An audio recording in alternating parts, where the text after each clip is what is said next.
this is Mary Jo, and this is another series of episodes of Stories of Awakening. We're on episode 12, I believe.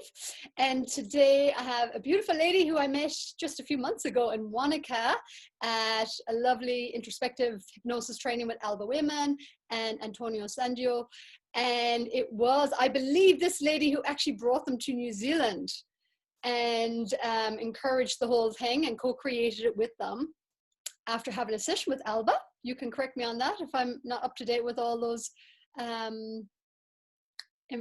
facts or information. And Jill Cole, who is my guest, is sharing beautiful messages now through her channeled writing. And yeah, it's very, very exciting time. So sharing this passion for awakening and sharing messages of the heart. So I invite Jill Cole on, say hello from New Zealand, a little bit further south than I am in Hamner Springs. Hello, Jill, how are you? Hello, MJ, very well, in yourself? Yeah, wonderful. So Jill, I'd love to ask you, just say a little bit about yourself and what is awakening for you, and then dive into your story. Can't wait to hear about it. Where do you begin? Met a New Zealander, arrived in New Zealand 1987, so many years ago. Had two sons, both big boys now living in Australia. Kept quiet about a lot of the stuff that I knew for many, many years so that the boys wouldn't get ostracized at school for their crazy mum. And yeah, so many things happened. I suppose it just didn't happen, you know, overnight. It was quite a few steps that just grew and grew and grew. And when I look back and I see all the things that have happened to me, it's like, wow, if that's happened to me, what else is in store? I mean, I have experienced timelines, shifting timelines. I've seen words change into color. I've had, words that are somebody speaking change into color, shards of color in the sky. I've started channeling without any warning at all, this most crazy, weird language. I've seen clouds appear in a bluebird sky, starting to write a word in the sky, and then I get given a whole story about it. I've had premonition or precognition. I have had a feeling of something's not right, and then had an awareness that it was my car, and then told, put your foot on the brake when I'm doing 100 miles an hour or kilometers an hour, and the next minute I just go very slowly to put it on, and then there's a huge explosion and the car goes out of control. So, wow, you know, MJ, so many. So which one do you want to know about? I'll be diving in for sure. That's so juicy. I love it. So what I'd like to kind of go back to, though, is what was your earliest memories? If you go back into your childhood or wherever, you know, again, where's your earliest memories of going, everything is not as it seems. It's not as, you know, it's been handed to me through, whether it's with his family or schooling or, you know, whatever religion, whatever the background was, we were growing up. Where was it? You're like, whoa, this doesn't feel right. Something's different. Yeah. When I was very little, our parents, if they went to parties in those days, all the kids would go to the parties as well. This is most probably when I was really small. And we'd all get put to bed, you know, in the friend's house. But I remember standing on a stairwell and actually going from the landing and floating down the stairs. So missing all the stairs and actually landing on the other landing. just like taking a little jump and floating down the stairs. Mm. So I just thought that's what you could do. That was very young. I also remember always seeing light around buildings, plants, animals, and people. And I used to just call it God's glory. I didn't know that it even had a name. And then when I was about 12, we had a school magazine and we were allowed to do free writing. So I thought, okay, well, I'll write a little piece for this magazine. And all these words that came out of me, I knew weren't mine because I didn't have that capacity or intelligence at such a young age for those kind of words. I didn't realize at that age that was called automatic writing. And my sister, who was older than me, wanted to know where I stole the words from. She said, "You're not allowed to do that, it's plagiarism." And I thought, oh, how do I explain that I actually physically wrote these, but they came through me and woo! And you were only 12, right? And then you were 12? Yeah. And where did you grow up? And then I was nursing. When I went nursing in Africa. What part? In South Africa. In a place, all over the show, but we had a farm in a place called Nelspruit next to White River, about 45 minutes from the game reserve, called the Kruger National Park. So it was very open, very warm, very magnificent climate, really gorgeous. But I saw so much around me that just didn't gel. Like, I don't know, some people were spouting Christianity, but only certain people were allowed to join that club, depending on the color of your skin. Then you had to be outside the church. So slowly, there were things inside me that just didn't sit well. And then I was questioning things. And then I went nursing. And while I was there, a young guy that was playing for the University of Cape Town was involved in a really bad car accident. And he was going to get his leg amputated, but he was in and out of consciousness, and then he was totally like comatose. And we managed to get him to the theatre. He was a flatliner, and I went to visit him afterwards to see how he was doing, sort of like, in the next 2 days. And he told me that he saw me next to his bed and what I was doing. He actually floated on the ceiling. He went to the cubicle next door and saw what was happening with that person. He heard the nurse calling for the surgeon from the nurse station. And then he said he was looking down at this body, seeing this person, thinking, wow, he's a bit of a mess. And then realizing that he was the person. And he said to me, he was so big, how was he ever going to get back into that little body? And he didn't particularly want to, but something made him go back. Well, of course, that was like, whoo, that really woke me up and made me think that there was a hell of a lot more to everything that I had thought. But then I just left that for years. I just ignored it. I was going to just take you back to when you were a child and you said you were floating across the landings. So do you feel now, looking back, that was you in your astral body or your light body? Or were you actually, do you feel like it was your physical body? Or, were you alert and awake? Have you got any insight into that when you look back in reflection? I really, really don't know. And I find it so frustrating that at this age, I've got to still walk down the stairs. Why can't I just do those jumping jumps from landing to landing? It was the most fabulous, freeing feeling. Yeah. So it must have been an astral.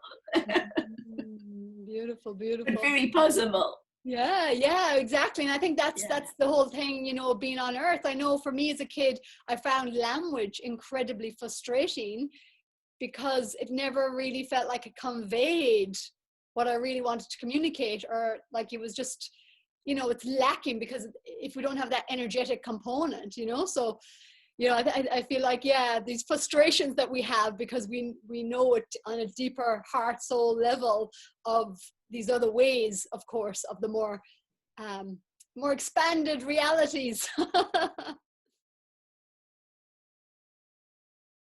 I couldn't stay nursing.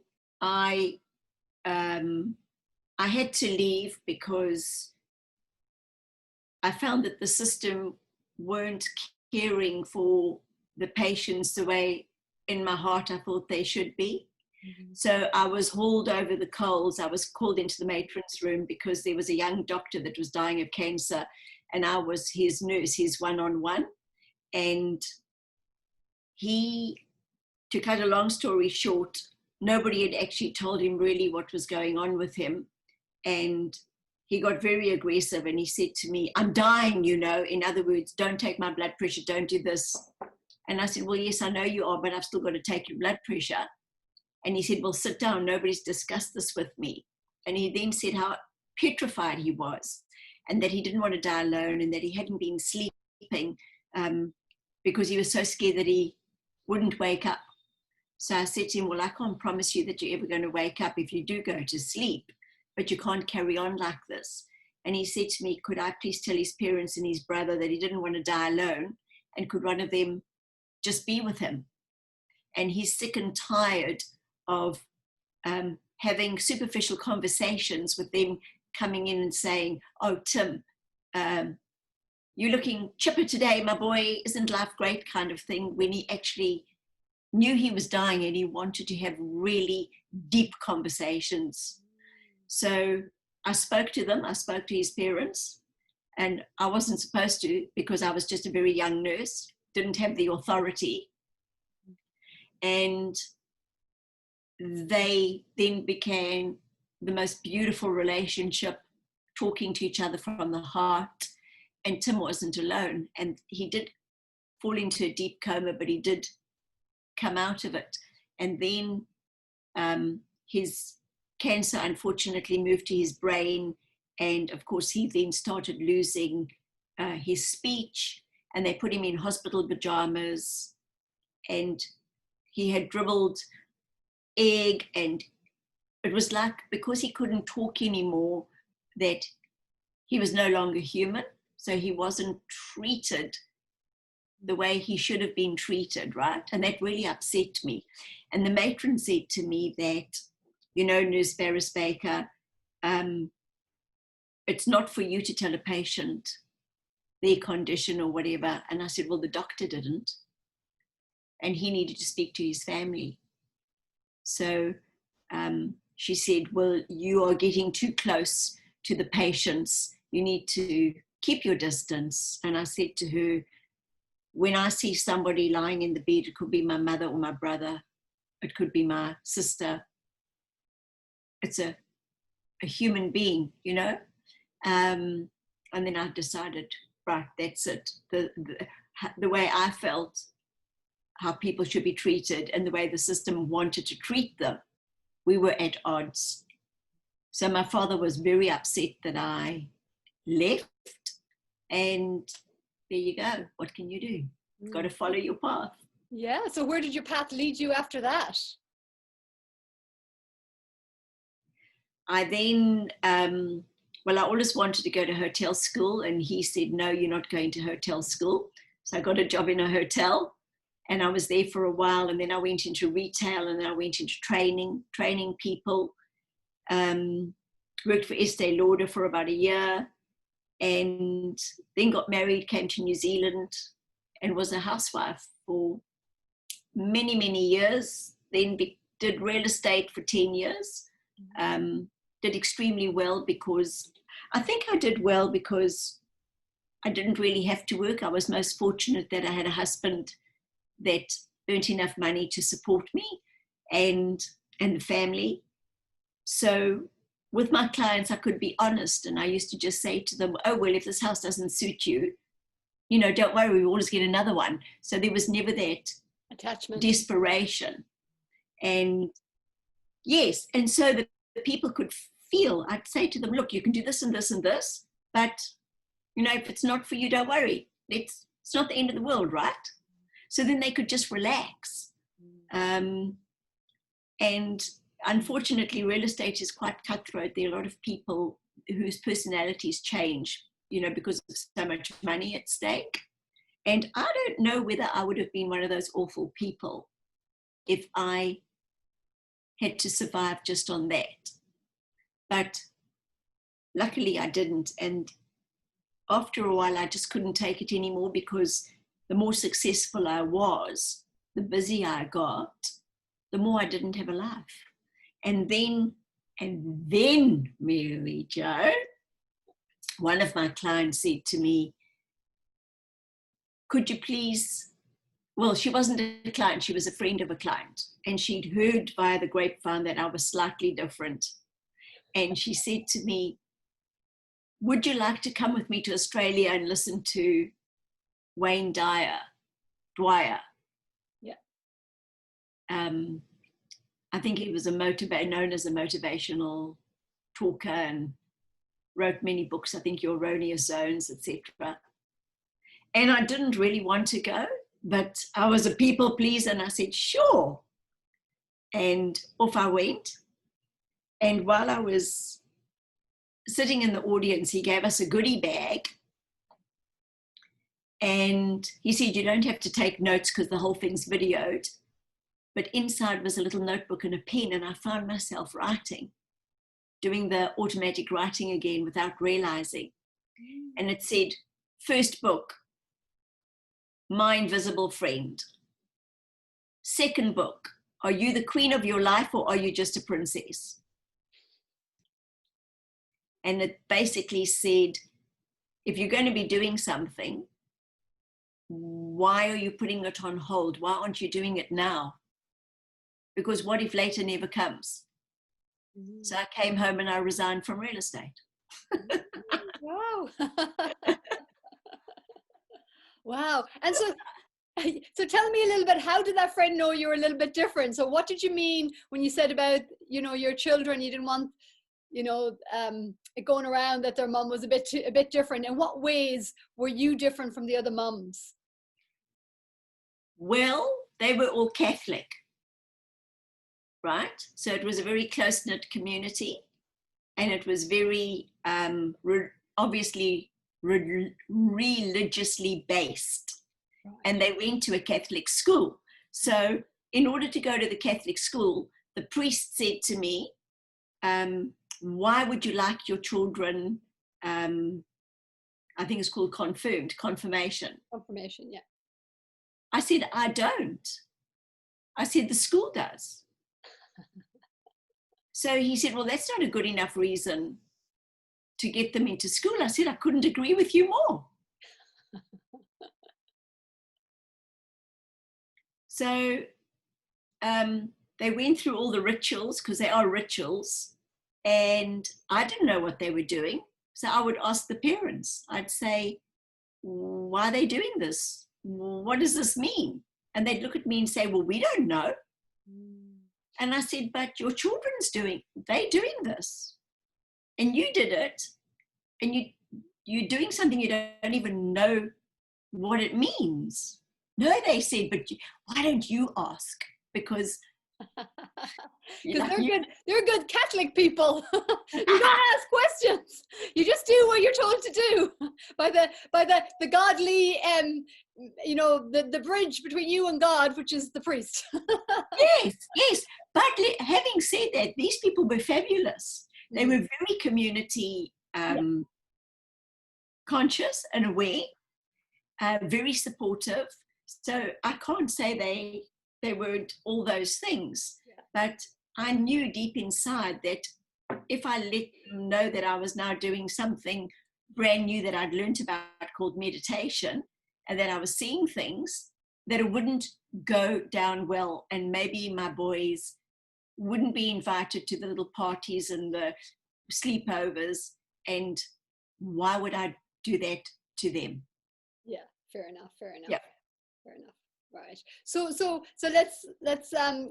all of a sudden what you wrote down in the Wayne Dwyer conference or whatever you were at was these actual books for you to write, or Yes. what were they? So what does the first one mean? Okay, so winding back, in 2017, my baby sister from Africa sent me an email with a link. And she said, I don't know why I'm sending this to you. I don't even know how it got on my computer. It's most bizarre. But she said, for some reason, I felt compelled to send it to you. I know nothing about this woman. She said, if it doesn't resonate with you, just delete it. And it was a session by Alba Weinman. So I listened to it and I thought, oh my gosh, this is fascinating. I need to get this woman to New Zealand as a guest speaker. I never for one moment thought, hey, Jill, you need a session, right? I just thought what she's doing, people need to know about what's possible, because she was busy clearing entities. She was doing all the past lives. She was like a magical person, making everything so amazing, right? Cleaning up the energy field. Yes. Bringing you back to your light. And you know what? I had no idea that her sessions sold out in seconds. So I thought, oh, she's got to have a website where I can contact her to bring her over. And there was a New Zealand and Australian flag. I thought, oh, that's odd. I thought she was American. And it said, my New Zealand and Australian visit. And I went, no way.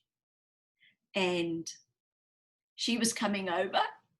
And so there were sessions available. So I had a cup of tea. I looked for my credit card. I took my time. And then I chose what day I wanted, what time I wanted. Unheard of. And then I thought, oh shit, it's Wellington. I've got to fly from Queenstown to Wellington. $65 return airfare in New Zealand, also unheard of. So everything just lined up. And when I had my session with her, of course, I'd never been hypnotized. And my session wasn't a usual session that she has. Apparently, I just opened my mouth and started doing all this channeling. And in it was about the book that I'm going to be writing. Well, she did that in September 2017. By the end of November, the book was written. So it basically took 2.5 months. And I knew that it was being channeled because I got up to have a cup of tea. And then I went back to sit and type. And I thought, oh, well, I'll just read the chapter to see where I'm at. And it said, we would like to say. And I thought, whoa, who the hell is we? I'm not a multiple personality, am I? Maybe I am. Multidimensional, many personalities. Yes, one of them just coming through. So what it is, it's lots and lots of little short stories.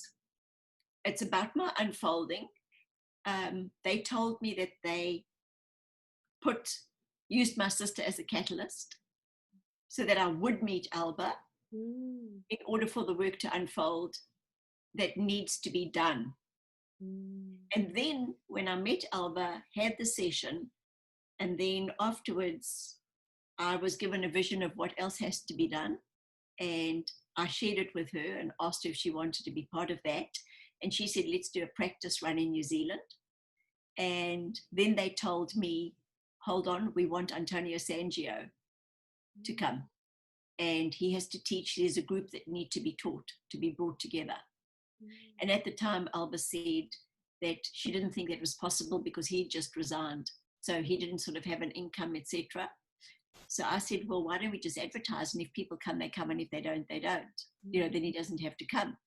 Well, we only had 3 booked and he'd already paid for his ticket. So I started absolutely freaking out, feeling so responsible. And I'd already said that I would host them, so they could stay with us just to help expenses. And my guide said to me, have we ever let you down? The numbers will be there. And of course, it's the biggest numbers they've ever had. Like, yeah. How many was there? 45 or 49. 49? Oh yeah, of course, Forum 49. And And I was one of them. And that's how we met.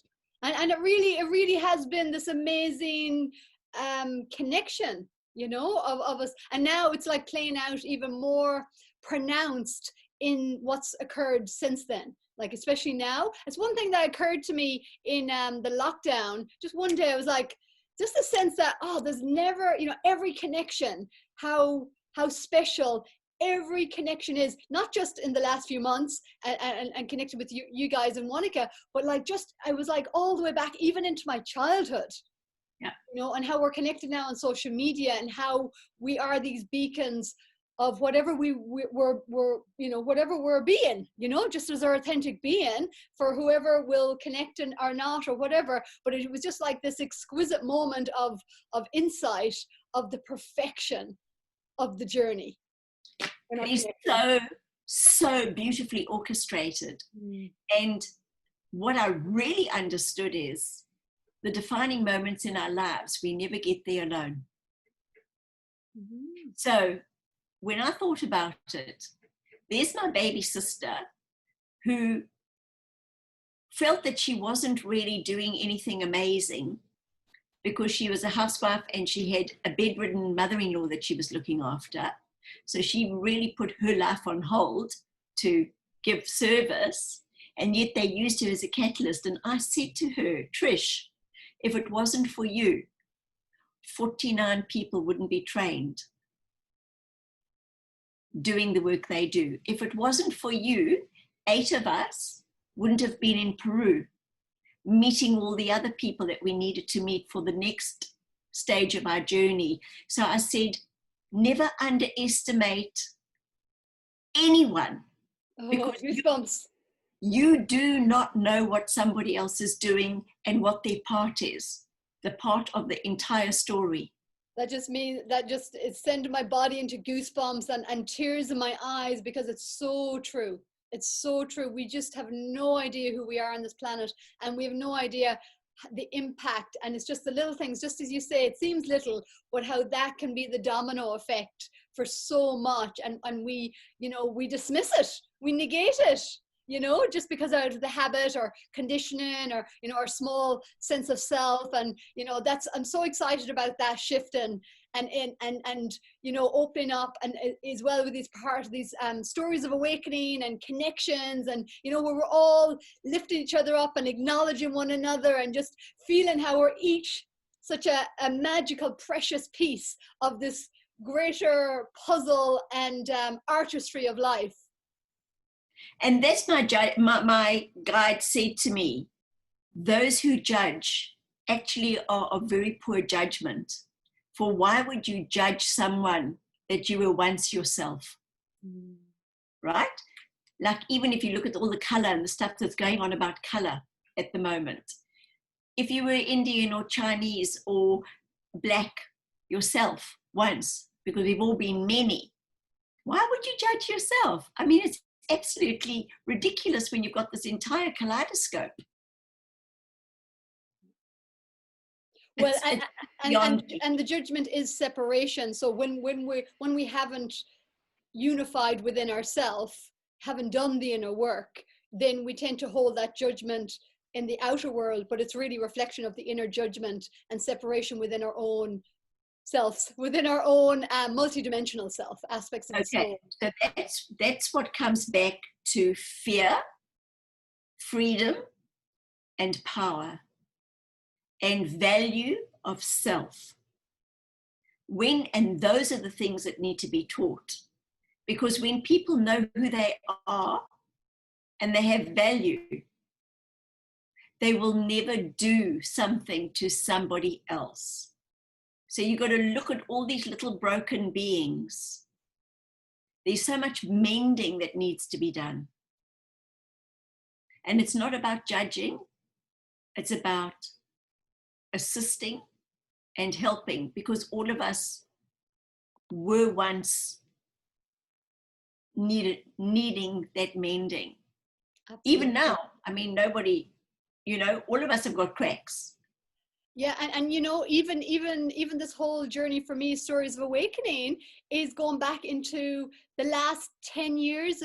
2009 really started for me, like the more accelerated pace, we'll say, of my own awakening. And this awakening journey just feels like this, something happened in lockdown, another level of integration within my soul, acceptance within my soul, and just that, we'll say that, say broken part, but just an unintegrated part, we'll say, that really kind of got exposed, and then I had to be with for a couple of days, and I felt like I was in this void space. And then after that came out this it's a seed and it germinates. Yep. Yeah, this desire, if you like, or this impulse to go share, you know, this, it's time to share your story, it's time to share your story. And then that led on, okay, how do I do that? And then it's kind of led on to this, and a lot of the people so far that I've interviewed has been, yeah, it's been all these amazing people. And it's this recognition of all these amazing people that has been in my life, and all these connections and all this wisdom. And in times where didn't feel, I felt alone at times and unsupported. And I think it's part of the awakening. And it's like that recognition of, you know, wow, I never have been. There's always been this hand of support, or this person that shared something that created a resonance, or that place of feeling recognized or being seen, even if I wasn't able to receive it. And it's just such a, it's just such a magical place to be in now, you know, and to have this level of recognition. And of course, it's another level of grounding my soul light, and in the process, co-creating with others to do exactly that collectively. You know what? It's an invisible support crew. Yeah. And it's always there, but mostly we don't see it until the scales fall from our eyes. So last year I did a reading for a medium, and I said, oh, apparently we're going to be working together. Oh, she said, what are we going to be doing? I said, they want us to start something called My Story. And I said, the reason they want it is, they said, when you look at people, often you just see the cover of the book. Maybe you'll get a chapter or two, but you need to go deeper. People need to be connecting and connected when the times of trouble that are still coming. If you only see somebody as a book cover and don't have that connection, it's like a stranger. So you don't support each other the way you do when there is an emotional connection or a recognition. So they wanted us to get between 4 or 5 people once a month in our communities. And if all the communities could do this, get up and say, what is your story? And every single person has a story. And some of them are incredibly private, but soul-wrenching. I mean, the stories that have come up from the suicide and the trying to have the suicides, the rape, the incest, the loss, the triumphs, the achievements through adversity. You know, some of them are just fabulous, some of them are sad, but so much strength. And they said, you need to look to see who it is that has been dividing you. Who actually wants the division and the separation? Because when there's division and separation, then people are much easier to manipulate and control. But when you have a belonging and support, like you're doing, then there's a connection. And then you are those links on a chain that I spoke about during that hypnosis session. So I think my job is to be a chain builder and to put all the connections together and teach people how valuable they are, actually who they are, that they are these multidimensional beings. When they wake up and realize that this is a small adventure of one lifetime, and go and have fun. Go and create. You were created in order to create. What do you want to do? And no more victim. Self-responsibility. Get off your ass and do it. What do you feel is, you know, because I really had to face that within my own journey of the victim character, we'll say, and then also just noticing culturally, you know, historically in my own culture, how there has been that kind of victim underdog kind of sense. What, like, I guess I just kind of felt like there is a bit of a seduction in it, and I guess, you know, because yeah, I guess you get to blame somebody else, so you don't get to take responsibility. What's your insights around why would we choose to stay in the victim? Because you don't know who you are, and you are wasting your own time. You know, it's just a play, right? Everybody's playing their parts. Mm-hmm. And so why would you want to be the one that paces up and down for a quarter of the play, saying, look at me, look at me, look at me? Is that really living? Is that really satisfying? Is that, you've got to get to the stage where you are aware of yourself and conscious of why you are doing it. There must be something in it that you think, oh, well, I'm getting a bit of attention. But, okay, can I give you 2 examples? Please. I'll give you a real example of a pity party I threw for myself. And I will give you an example of what people do. So there I am driving from Wanaka to Queenstown through the Crown Range, and it's a bluebird day, not a cloud in the sky. And suddenly it's like some huge being has got a big tube of toothpaste and they're going J-O-Y right across the sky. Now, I know nobody else could see it, and I know if I said to somebody, wow, look at that, they would say, what the hell are you talking about? I said to them, big deal, Joy, can't you do better than that? Everybody knows Joy. And they said, no, just own yourself. And then they told me what that meant, right? So they said, you humans have something called a long playing record, and you lift it up, the needle, and you place it down, and the story goes round and round and round. Every now and then it gets stuck in a groove. You've got to physically get up and take it out of that groove in order to hear a new song, right? But they said humans love to hear the same story. My father was a bastard. My boss doesn't understand me. I hate my job. The kids give me hassles. The neighbor's awful. Whatever. Oh, I wish I could get thin. Oh, this person's this. Whine. So they said, why would they do that? You've now got CDs. You can just burn one day at a time. We're not playing Call Back the Past. That's gone. And then they said, oh, actually CDs are no longer. Now we've got the nano. Now we live in the moment, right? So they said, those thoughts that have done so many circuits in your brain that they are now embedded in, deeply wired. So it's time for wire cutting and laying a new program and a new circuit in your board. And furthermore, they said, when you hold those old thoughts, suddenly somebody will say something that will trigger you, and you can't understand why. It's because the thought that's been embedded of the pain before so deeply, that then connects with that, brings back the old emotion, and you straight back with another layer and another layer. And then they said to me, you are light travelers. You are travelers of light. You are light beings. You're made of actual light, scientifically, right? energy, dimension, frequency, sound, light.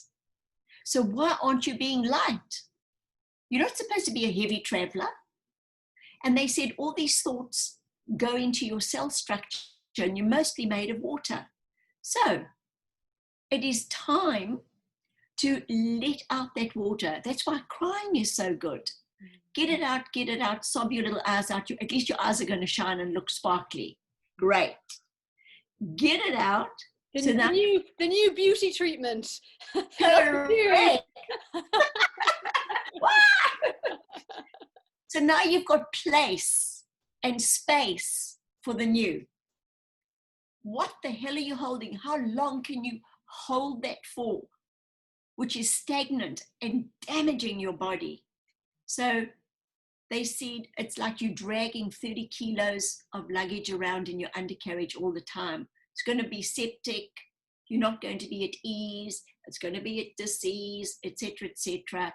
And it's self-inflicted. So that is a pity party that you don't realize. Now, when I really was shown how to break free from that, and I think really that's one of the most important lessons I was ever given. So we went to Sydney. Our son had moved there. He had a job, he had a house, he had his own car. It was like, whoo, grown-up moments. And when they were little, the boys, we used to take them every Sunday night to an Italian restaurant. And he was now booking us in to his Italian restaurant. So I knew how special this was for him.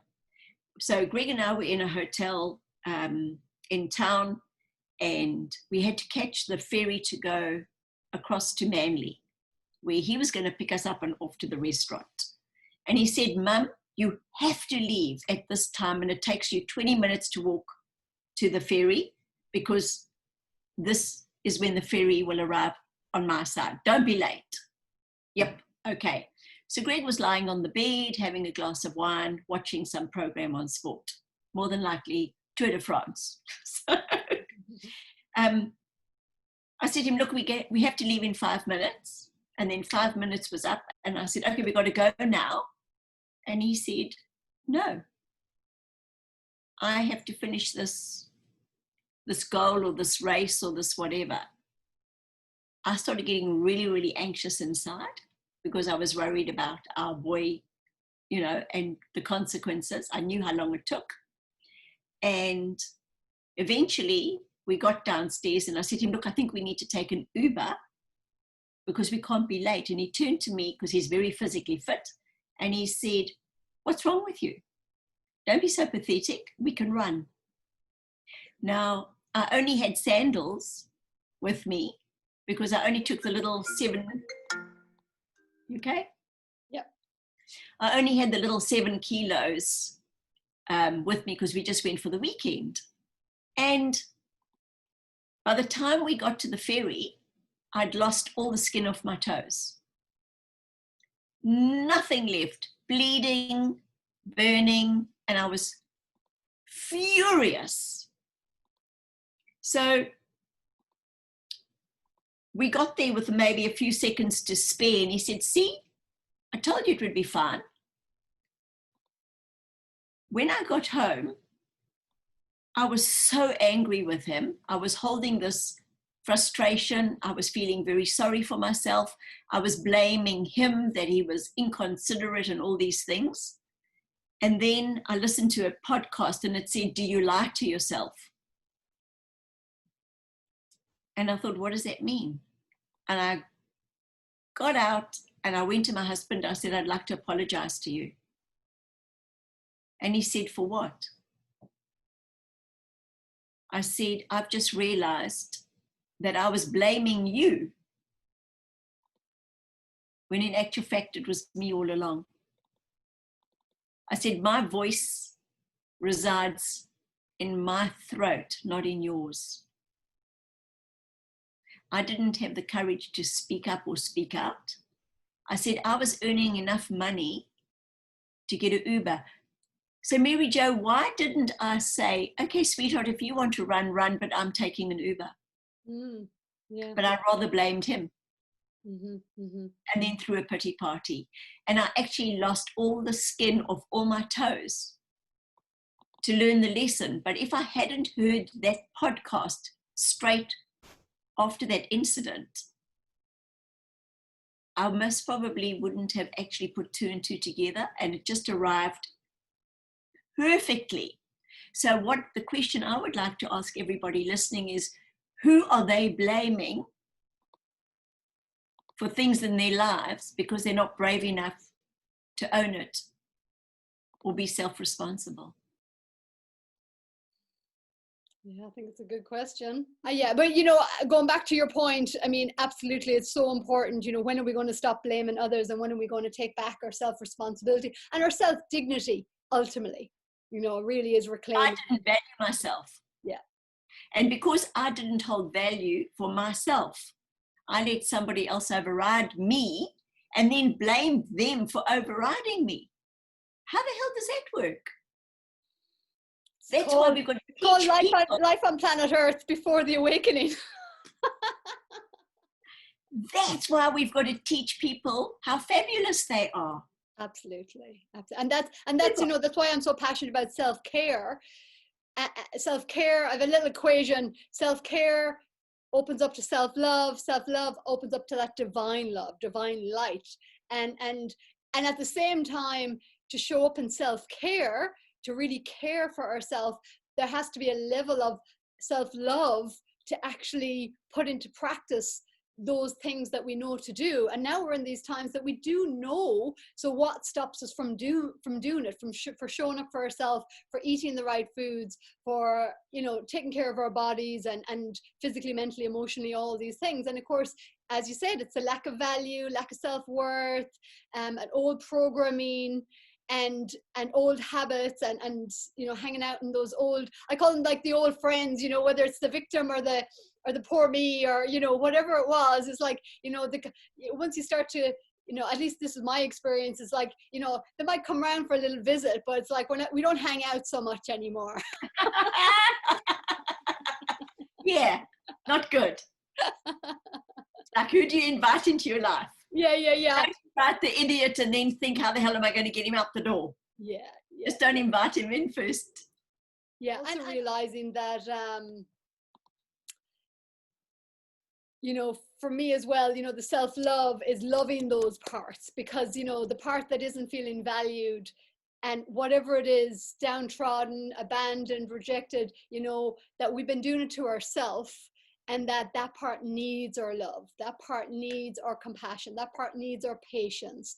And the more we do that it's not really pushing anything away, but it's the way I say is like the polarity, whether we call it the plus and the minus or whatever, but the electromagnetic field, and it's being held somewhere because it hasn't been fully embraced and acknowledged, whatever that expression is. Recognition. Yeah. And treatment, love on your way. Repeat that again. I don't know. It's just come into my head. Acknowledgement, recognition. And then what did I say? I think you've got to acknowledge it. You've got to recognize what it is. Then you've got to address it. Address it. So that, to me, I call that express it. You've got to address it and bless it. Address it, express it, bless it. Address it, then bless it, and then send it on its way. Because without that, you wouldn't be all the parts you are. Mm-hmm.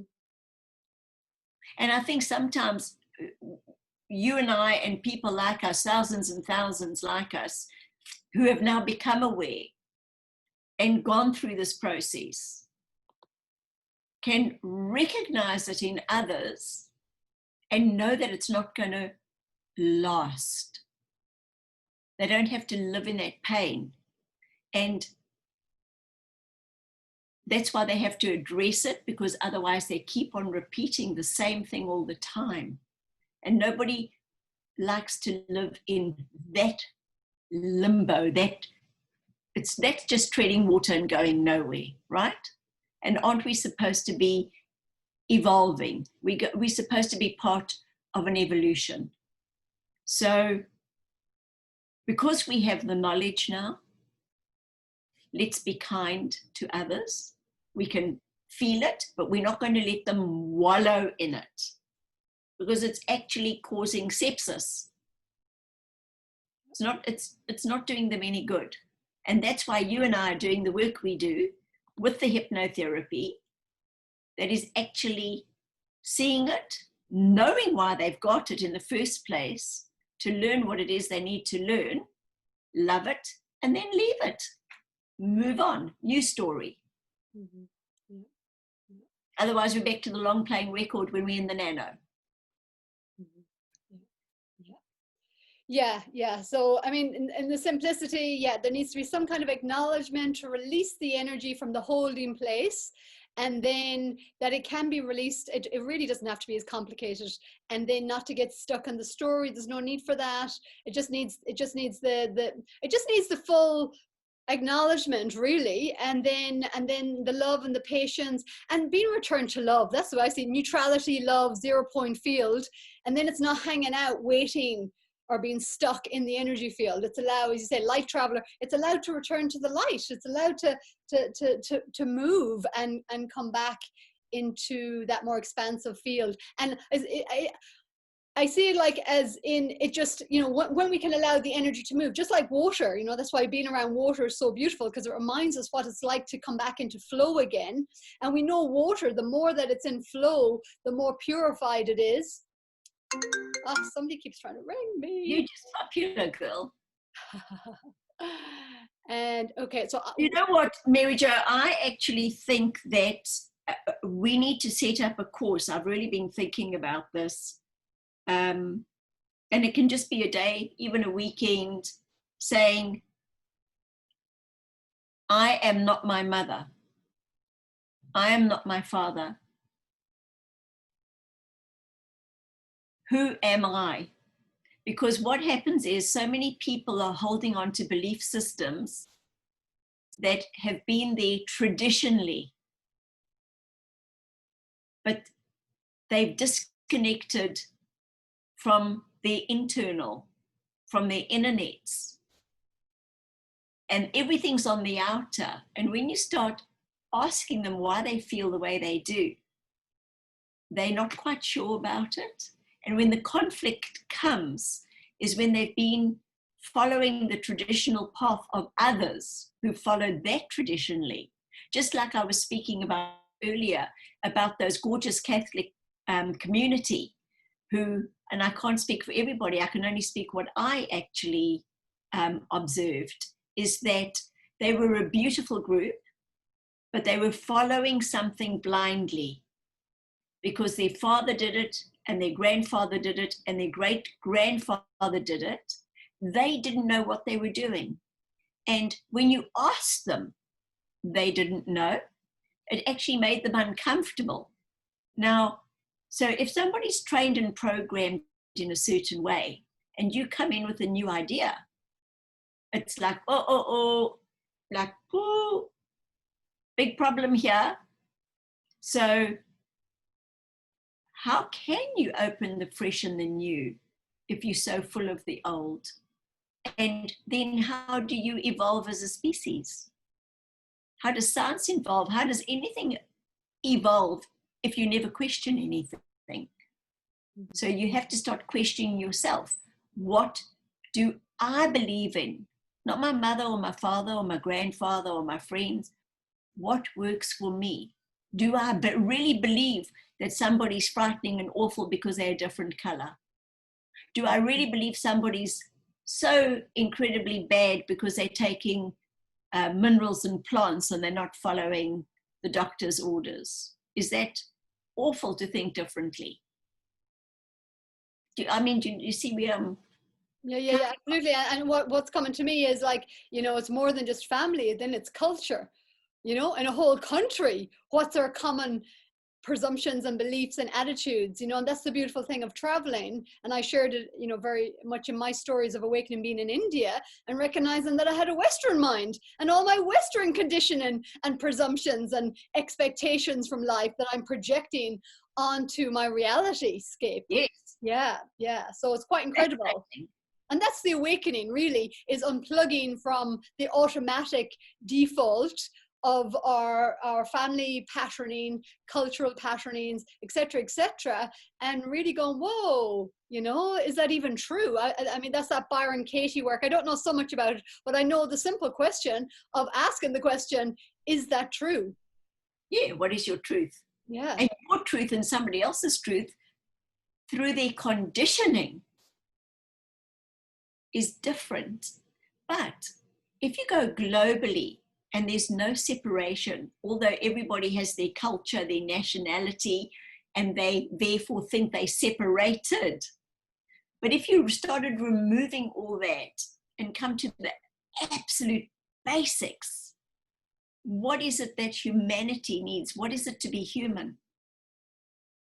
And I think that's really what needs to be worked on. And they say, well, if suddenly there was an alien invasion, maybe the whole world would come together and they would realize, oh, actually, you're the same as me. And for now, we've got COVID-19 to realize, oh, you know, a global situation that all of a sudden that we all are connected in. You know, incredible, right? We don't quite need the aliens yet. And then we'll realize, well, we are the aliens to the aliens. Well, I'm sure we've all been alien before. What is alien anyway? It's just energy. Yeah, exactly. So, yeah, what was coming to me as you were speaking there a little while ago, I was just in the energy or in the awareness of more of kind of yang and yin, and that sense of that in our human nature, you know, that we came so deeply into this experience in that more yang coming out, that we became so down into the finest detail, and of course separated.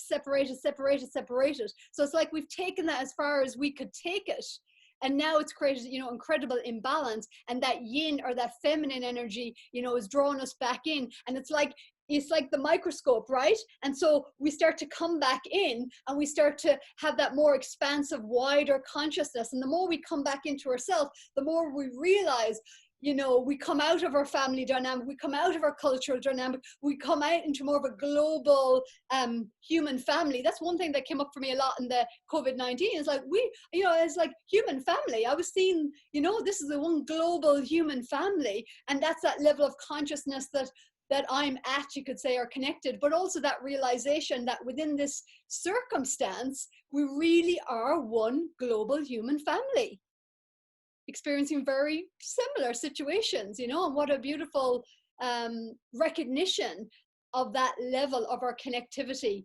Yeah.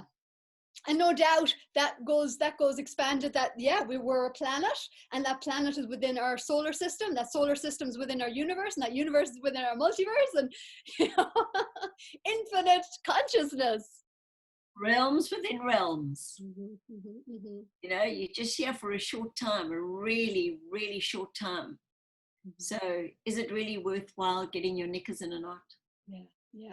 And even, you know, and it's all about the balance, really, because, you know, nothing inherently is bad or wrong. It's just that when it gets so out of balance. So in our humanity, we got so into the details that we lost ourselves in these little minute details of separation, and we got so disconnected from the hand, the analogy of the fingers in the hand.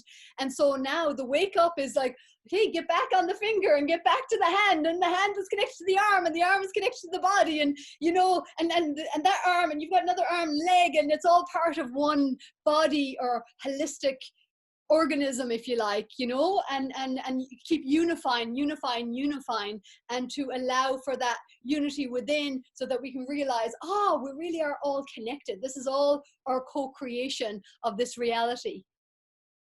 You know, I think people have been so caught up in the busyness of all the doing, that they've just forgotten to be.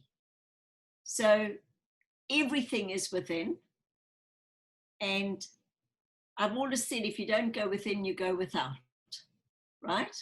So, and the old saying, know thyself. And as my guide said, if humanity took one day a month for themselves, made a date with themselves and turned that into a sacred day, No, none of the devices, the headphones, all that kind of nonsense. Removed themselves from chitter chatter and garbage and verbiage and noise. Went into nature with those 2 books and wrote down everything they were grateful for, and in the other book, all that they still wish to achieve. And that is really energy coming from within and manifesting. And it's giving time to think. It's like a meditation. It's like a, what is it? That vortex, call it whatever you like. It's that point of creation. So it's the thought, it's the stillness, and then out of the stillness comes a creation. Write it down, which then manifests it. You've now sent it out, it's become vibration. And they said within 6 months, you will see immense changes. And that's when they said, we don't want you to write and say, I want a Gucci bag, or a trip to Hawaii, or whatever. But think about the things that are important and the gratitude. Oh my word, I've got fingers. That means I can actually wash myself, brush my hair, love somebody, dress myself, drive a car, make my own food, feed myself. Oh, my kidneys work. I'm not on dialysis. You know, I've got skin so that I haven't got infection or whatever. I can take a bit of a bump. Oh, my bones, how wonderful that they're there. And I've got feet that I can walk. And then the other one, I wish for courage. I wish for better relationships. I wish for deeper understandings. I wish for new opportunities, whatever it is. And why don't people do that for themselves? Why do they busy themselves so much that they don't even know who they are anymore? You know, I think it's really messed up value systems, really, that have been handed down, you know, and it's just to devalue the self and to have these values of that the values are in the busy or in the doing and the productivity. And when we don't have, as you said, when we don't have that self-value, we hang our value on the things, the external things. And look what I've got. I must be important. Exactly. And right? if those things are taken away, which is what life is doing in so many ways, and I often use the analogy of the earthquakes in Christchurch, you know, and it could be a death, you know, it could be a death of a family member, loss of a job. But when life takes away those things that we've hung our value on, then what? Then we have to. And who are they? Yeah. Or what are they? Yeah. And then we have to face that, you know, and that's that. It's an opportunity. It's a confronting opportunity, because you know, that's when you can hear. I've heard even locally, you know, of somebody, and you're thinking, wow, never thought that person would kill themselves, and all of a sudden, because they seem so successful, but you have no idea what's going on in the background. And the ego has become so fixated, we'll say, on that outer appearance, that the idea of having that being stripped away, they think they're a failure. Exactly. And then they are, wow, how could they ever be like those that they thought were less than them? Because they didn't have the things. And that's when my guides told me the most beautiful, and that's part of in the book about entrapment and being trapped by your trappings. And how do you know that you are trapped by your trappings? When you think that those that have less than you are less than you. Because they said there are many that have trappings that are not entrapped. Right? If you took all their stuff away, all their material goods, they would still be the same. But many, many think, and they can't understand, and they fill themselves up with more and more and more, and yet they still feel empty. And they said it's because when you radiate, it comes from the inside out. That's a radiation, a radiator on the wall, from the inside out. When you come and fill yourself up with so-called warmth or anything, from the outside in, it's cold as ice. And you're going to have to fill up and fill up and fill up. So, you know, there are many people that go around and they look at these so-called third world countries, and they cannot understand why those people are smiling. Because they say, well, what have they got? Well, they've got each other. They've got their love. They've got their family. They've got laughter. Actually, who has got it the right way around? I think maybe they could teach us a hell of a lot. And I think our education systems, the way they work, is saying the more letters and numbers you've got behind your name makes you somebody. Does it?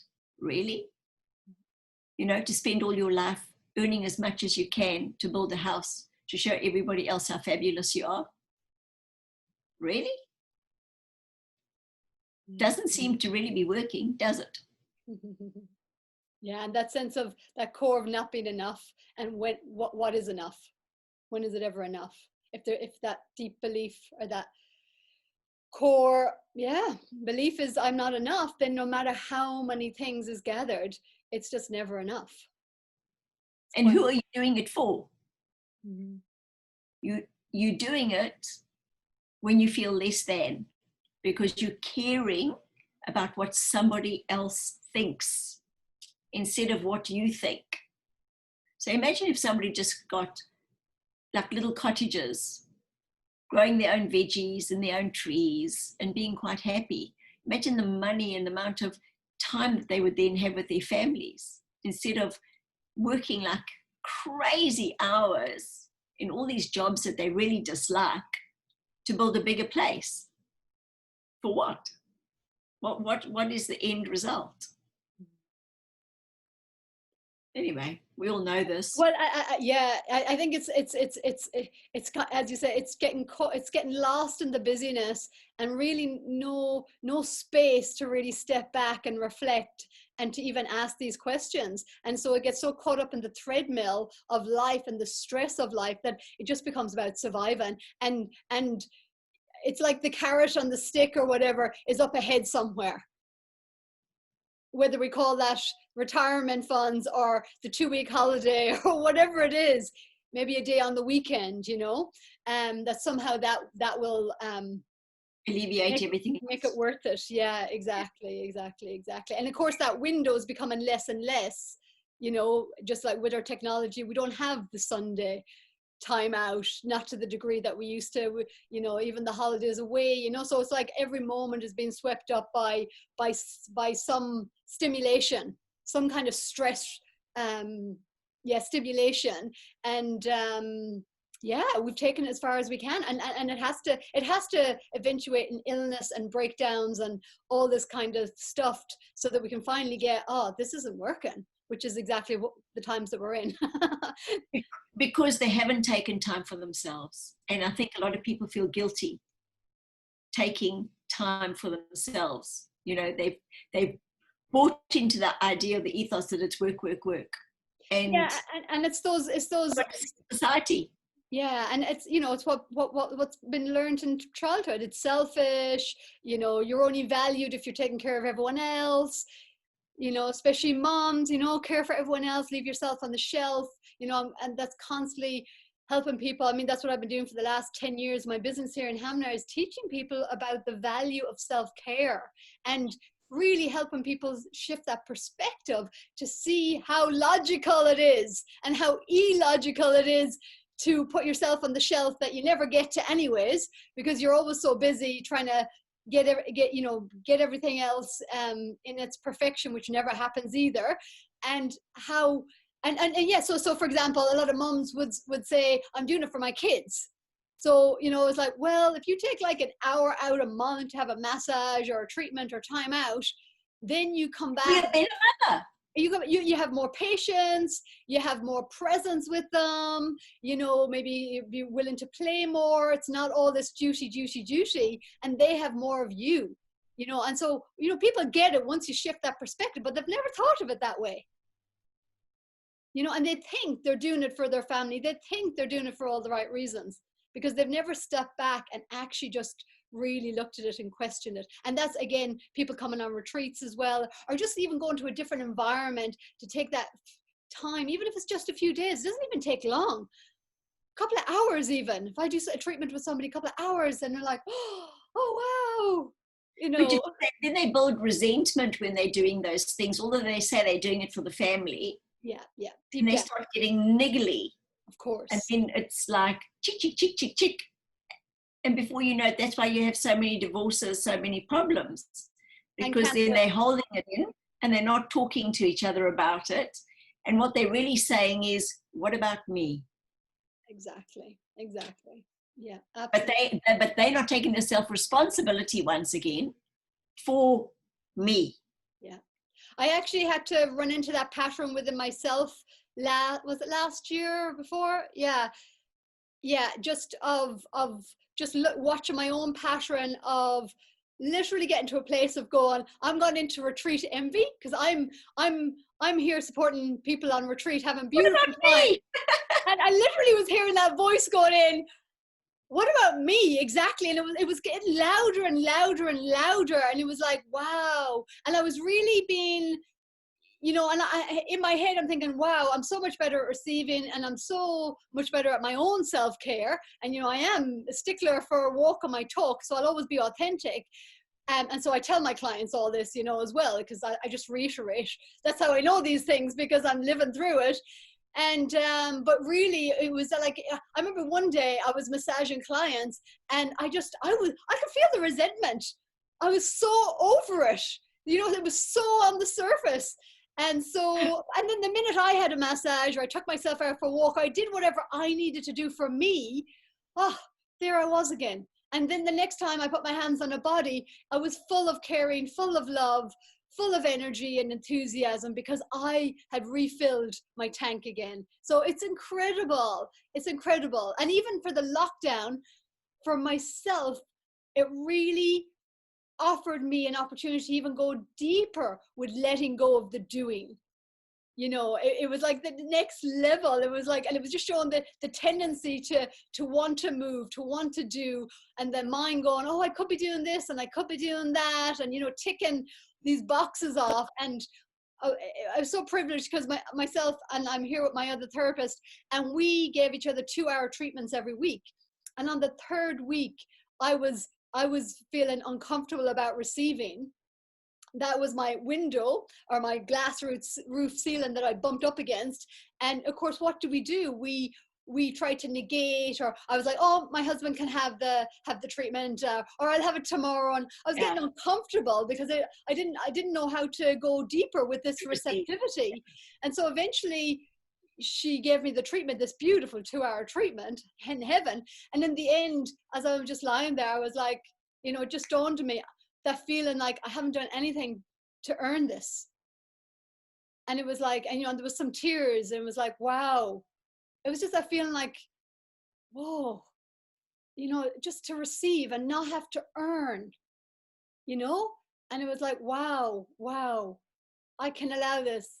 We were still new, we're not used to it. We're not used to it on this planet, to receive and know we're worthy and deserving of receiving abundantly, receiving all the joys of our heart, and knowing it's possible, and it's like, that's the wake up. You realize, oh, it's me. I've been the one pushing it out. I've been the one keeping it away. I've been the one telling the universe that I'll only allow this little bit of joy or love or whatever it is, to come into my life. And so as we awaken, we're releasing all those parts that have been keeping us separate from what we truly, truly desire.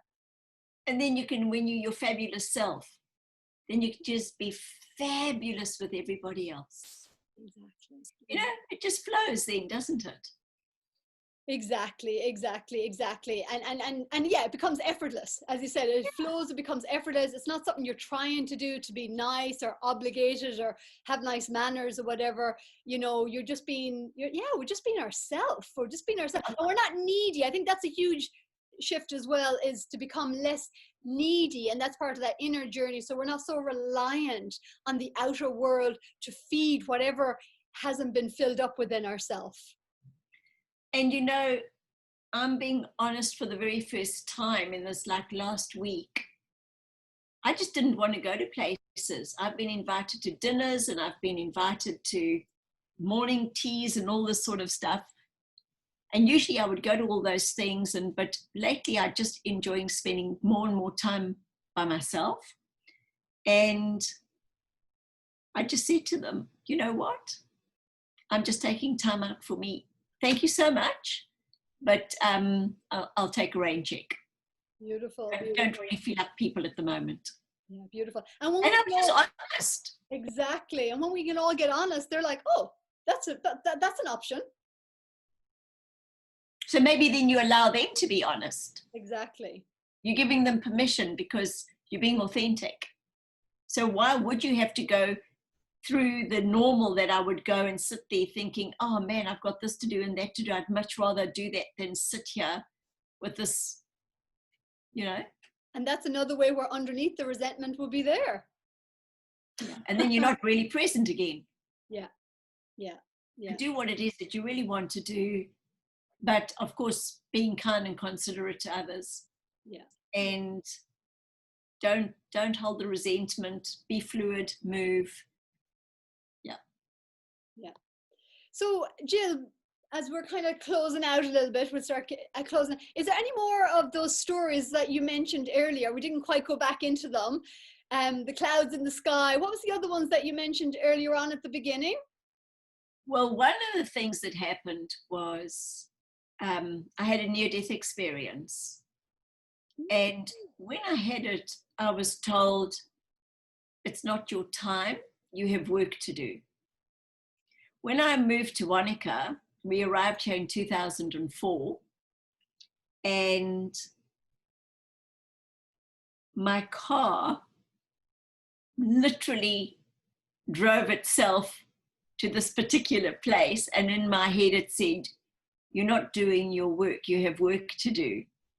And a lady had been very rude to me, and everybody in Wanaka had been super fabulous and kind. And my first thought was, wow, you must be hurting if you're rude. And that night when I went to bed, suddenly she was standing at the end of my bed with her father. And he was all dressed in British tweeds. And I saw him reining in a horse, and they said he used to rein her in like an animal. And then I saw her busy icing wedding cakes, and they said, no, she won't be icing wedding cakes, but she's a very creative being and she's not doing anything creative. And she bought the business to impress her father, to say, wow, look at me, recognize me. And they said, it doesn't matter what she does, he will never be appeased. And in life, people have to appease themselves. You're not here to appease another. And they said if she didn't get rid of her business by the end of the year, she literally could die of a heart attack, because that's where she was holding her grief. And it was my job to basically tell her. So I went there the next day. I found my car parking itself, and I'd seen the whole thing like I was watching a video. And I stood in front of her and I said, I have a message for you. She said, who from? Well, this is the first time I was ever doing it. So what the hell was I going to say? I didn't even know where the hell the message came from. I said, from my head. And then I told her, and she said to me, where did you get this information from? I said, I'm not quite sure how it works, but it's like watching a video. And she said, how do you know my father's British? I said, because he was wearing British tweeds. That's how they showed me. And she said, well, you're 100% correct. And that's when I was like, woo, you know. And because only afterwards I realized I was a brand new real estate agent here. They would have thought, oh my God, look at this nutter. This is an utter nutter. And she said to me how he had been and what he had done in her life and this whole thing. And it was like, whoa. Well, a few months later, I saw her in the supermarket, and she said, oh, it's you. I said, yes. So we didn't even know each other's names. And I looked at her and I thought, oh my God, she looks like a different person. She was so light. And from that scowling, angry, frustrated lady. And she said, I want you to know that I've sold the business and I've bought a house in Auckland and I've enrolled in a art class. And she said, I've never felt more free in my life. Beautiful. It was like, wow. Isn't it great? It's amazing, amazing, amazing. Yeah. And that's just being willing to share that message and get a bit uncomfortable of how it may make you look, but get through that hurdle and come out the other side. Just, yeah, the magic. And, you know, it is taking those leaps of faith or having that courage to do what the mind might say is a bit out of your comfort zone, we'll say, and then have that beautiful affirmation. And when you get it again and again and again, you know, it really strengthens that. Well, just trust in the heart, trust in the channel, trust in whatever it is that's, you know, that's bringing in the information and our greater connection and service work. Beautiful. It's I just feel so privileged. You know, and I thought all of this was my imagination, and I started writing all the things that were happening to me and had happened. And when I got to over 30, I thought, okay, this can't all be your imagination.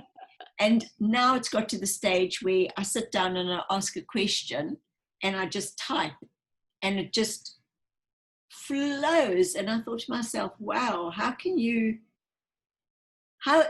deny that this is happening? And then going to Peru and seeing all the things that were happening there and experiencing, I mean, I started channeling in the lobby with Alba as soon as I arrived. I didn't even know I was channeling because it was like a new thing to me. And Alba said... when you're saying channeling, do you mean words, or is this the language you were talking about? So this is when you were in Peru with Alba and did Antonio do as well? Yes, he set it up. Yeah, and Tabash. Yes, and Blair Styra, who channels Tabash. And Geraldine Orozco was going to be there as well, doing DNA stuff, but she got ill, so she didn't make it. Oh, okay. But it was incredible, and I didn't know these people. There were only 8 of us from the original group, from the Wanaka lot, and all these other people were there, and we nearly had the whole pension to ourselves. There were so many of us there, so it was sort of your own private little get-together. It was just lovely. And Alba was sitting down on the couch there, and I came in, and there were girls there, and I must have just been staring into the distance, and she said, Jill, what do you see? So she must have seen something that I wasn't aware of, right? Mm-hmm. So I opened my mouth and started telling her what I was seeing, because I see things like videos. Oh, and I said to her, it's a juggernaut. It's a huge spaceship, but it looks just like a hand grenade, that shape. But it is so enormous. And in the front, it's got a cog that goes around, and there's a groove in each cog. That I said, and all of us from this group, I didn't even know the group, right, have got ankhs, an ankh or an ankh from Egypt, from ancient Egypt. You know, it's like a thing that's round and it goes in a triangle and it's got a cross through it. Okay, yeah. It's an ancient Egyptian symbol. Uh-huh. So I said, those are our keys of light. And we go inside the juggernaut, that's like headquarters. And I said it is AI, but it is a living being, the actual spaceship. Uh-huh. Well, guess what happened? We then had 3 days later a gathering with Alba, with all a whole lot of other people, and Blair was doing a meditation, or Tabash, and one of the things we had to do is go through 3 doors. And the first door, I saw the obelisk in Egypt, you know, the very, very tall stone with the capping on the top. Mm-hmm. And they said, you are the gatekeeper of the portal of Egypt. I went into behind the second door, and there was the all-seeing eye, and they said, you are the eye of wisdom. It was like the Horus eye. Mm-hmm. In the third one, it was so bright, I had to look away. And they said, you are the light that holds the galaxies and connects the galaxies together. Mm. And then I started wailing. I've never been so embarrassed in my life. Mm. I was wailing from the depths, and I couldn't stop. It was like a, you know, and it was like seeing my soul. It just makes me so emotional now. Mm. And other people weren't getting that same kind of experience. But afterwards, we did this group meditation, and Alba then went around the group saying, what did you see? Blah, blah, blah. I don't remember anything. I think I was so emotionally exhausted and drained that I must have just blacked out completely. But what really alerted me was 3 of the girls were in Egypt. And the one said, oh, you were putting something in my mouth. And the other one on the other side of the room said, yeah, I was there. Actually, I was putting an unk in your mouth. And the other girl was saying, yes. And I was, so how is it possible that you got a meditation? They were actually in each other's meditation, and they were talking about unks that I had just spoken about a little earlier. And then we found out later that one of the ancient traditions is they used to put an unk in the pharaoh's mouth. I mean, it's like, so, isn't that bizarre?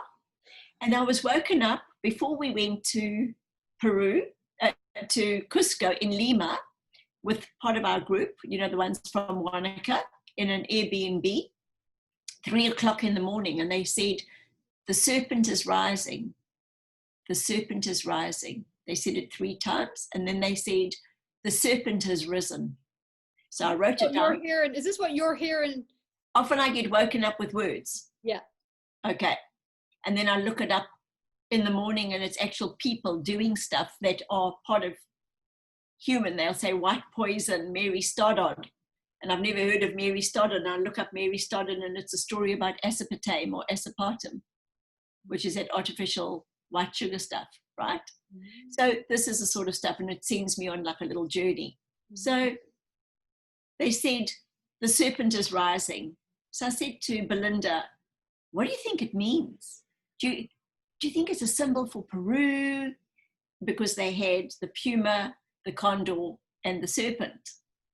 Oh, I don't know. And then walk into the lobby that first day, and there's a girl with a tattoo on her finger, and it's a snake, just a little snake, and it's heading up. And I said, oh, the serpent's rising. So we had a little giggle. And then we found out that there's something called a serpent that rises every 13,000 years from the core of the earth. And it's energy, and it travels over, and then it settles in a place for 13,000 years. Mm-hmm. And wherever it settles is where all the spirituality suddenly comes to the fore. And the last lot was India and Nepal, that whole area. Tibet, I think. And guess where it is now? South America, somewhere in South America. Yes. Mm. And then I said, oh my gosh. So all these things started happening to me in South America. And we went to a place called Pisac, into this, and they're all ancient ruins. And there was this tiny little room on the top of the hill.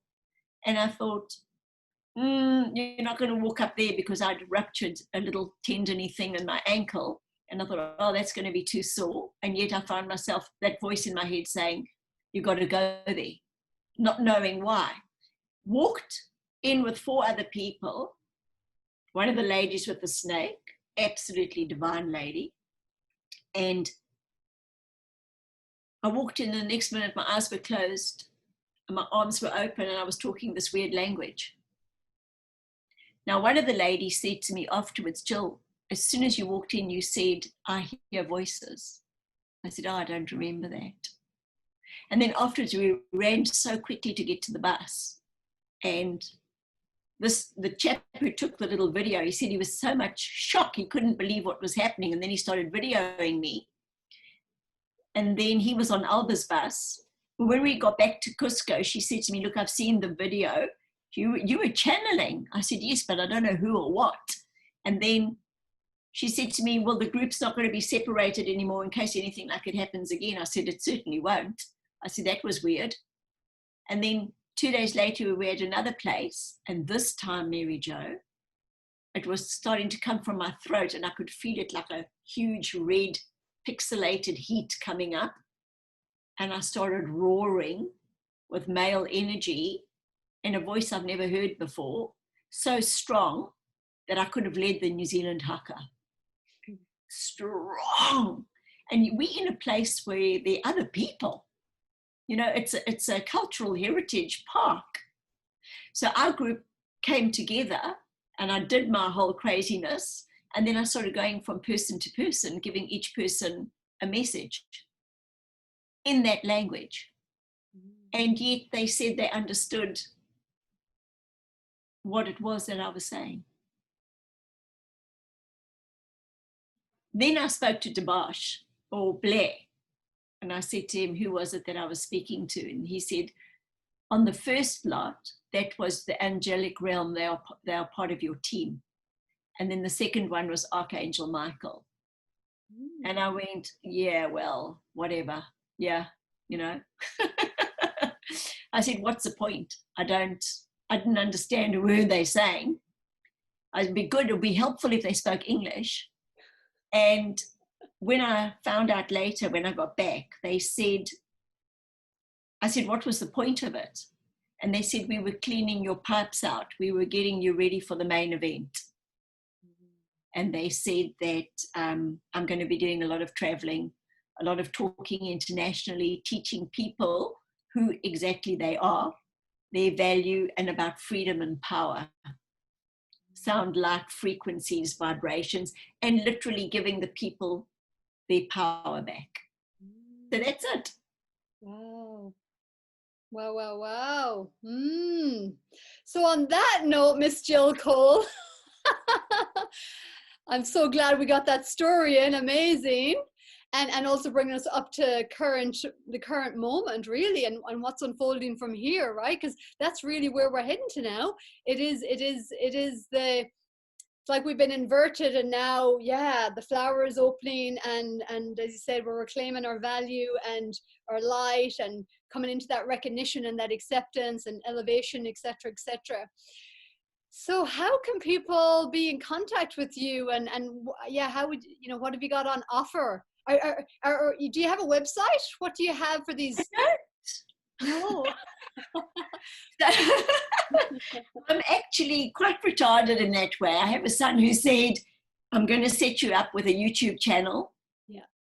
And so I've got my email, which is so simple. It's my name and where I live. So Jill Cole Wanaka? No, just Jill, Jill, Wanaka @gmail.com. Woohoo, good stuff. And or else they can find me on 4IM Universe. Yeah. So the number 4. Yeah, I'll put it on. I'll add it in. So 4IM Universe, and that's a group on Facebook. You've been sharing your channelings, just jumping on Facebook Live, sharing your automatic writing downloads, whatever they are, and sharing them around Facebook. So that's great. So I definitely highly recommend that. A wonderful group. And I'm doing the hypnotherapy sessions. Oh yes, so the introspective hypnotherapy sessions in Wanaka. Are you doing those online as well as in person? Yes. Yeah, wonderful. And also doing readings. Oh, and also doing readings. So people just email you for both of those, do they? Yeah. Wonderful. So what do you call your readings? I don't know. Whatever you like. Strawberry jam. Strawberry jam readings it is then. I mean, I don't know what name do you give something? It is what it is. So do people ask questions, or how do you just tune in? So during the hypnosis sessions, my hypnosis sessions so far have covered all their questions, doing the body, all that. It's channeling deceased friends and relatives, and doing the past lives, finding out their life purpose, as well as the lessons they need to learn. It's incredible. They just seem to go through actually quite a lot. And so this is all so sorry, is this all part of the introspective hypnosis session? Yeah. So it's all kind of interweaved? Yes. Yeah. So do people come to you for separate readings? Because sometimes people with a reading, I don't see anybody. Yeah. I do a reading without them being there. So all I need to know, the less I know about them, the better. So if they just email me and say, "Hi Jill, I'd like a reading." My readings are not, you're going to meet a 6'5", blue-eyed, blonde-haired, whatever, or a Maori warrior, you're going to ride out in the sunset. My guides give you what it is that you need to know at this time of your life. Yeah, beautiful. And all of it is really fabulous and uplifting. In actual fact, I gave Martina a reading. And it was incredible what came out. And I didn't want to do a reading. I haven't done, I try not to do readings. So for me to say this live now with you is stepping through the fear and doing it anyway. This will be a first, because she said to me, I can't believe why you're not doing readings, Jill. And I said, because I didn't want people to have expectations, and I was nervous that I might not deliver. And she said, I've had so many readings and yours is the most tangible one that I've ever had. And it was like, wow. So all of them. Was that by email? Was that by email or audio? Well, all I do is that I do it like my channeling. I just sit on the computer and ask the question, and I type it out, and then I send it to them. And I also do a WhatsApp, so they've got a voice record so they can listen to it. Beautiful, beautiful. Excellent, excellent. Wonderful. Anything else, Jill? I'm going to have to wrap up. Somebody keeps trying to... That's a fabulousness.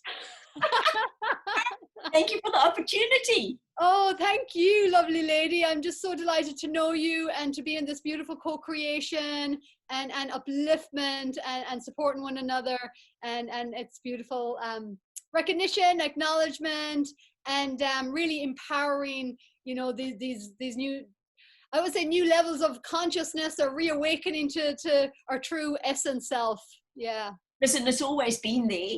All we have to do is turn the key and open the door. Yeah, exactly. With all the wonderful wisdom and compassion that we've gathered along the way. Have a wonderful day. You too. Namaste. Thank you. Bye. Bye. Bye.